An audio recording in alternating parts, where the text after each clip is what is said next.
നക്ഷത്രങ്ങളെ പ്രധാനമായും മൂന്നായി തരംതിരിച്ചിരിക്കുന്നു. Low mass star, average mass star, high mass star എന്നിവയാണ് ആ മൂന്ന് നക്ഷത്രങ്ങൾ. അര സോളാർ മാസ് വരെയുള്ള നക്ഷത്രങ്ങളെയാണ് ലോമ സ്റ്റാർ എന്ന് വിളിക്കുന്നത്. അര സോളാർ മാസ് തൊട്ട് 8 സോളാർ മാസ് വരെയുള്ള നക്ഷത്രങ്ങളാണ് ആവറേജ് മാസ് സ്റ്റാർ എന്ന് അറിയപ്പെടുന്നത്. നമ്മുടെ സൂര്യൻ ഒരു ആവറേജ് മാസ് സ്റ്റാർ ആണ്. 8 സോളാർ മാസിൽ കൂടുതലുള്ള നക്ഷത്രമാണ് ഹൈമാസ് സ്റ്റാർ. ഈ ഹൈമാസ് സ്റ്റാർ അവയുടെ അവസാന ഘട്ടത്തിൽ പൊട്ടിത്തെറിക്കുന്നു.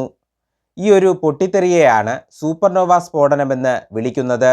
സൂപ്പർനോവ സ്ഫോടനത്തിൻ്റെ ഫലമായുണ്ടാകുന്നതാണ് ന്യൂട്രോൺ നക്ഷത്രങ്ങളും തമോഗർത്തങ്ങളും. സൂപ്പർനോവ സ്ഫോടനത്തിന് ശേഷം അവശേഷിക്കുന്ന നക്ഷത്ര കേന്ദ്രം സൂര്യൻ്റെ മാസിൻ്റെ 3 മടങ്ങിൽ കുറവാണെങ്കിൽ, അതായത് 3 സോളാർ മാസിൽ കുറവാണെങ്കിൽ അതൊരു ന്യൂട്രോൺ നക്ഷത്രമായി മാറുന്നു.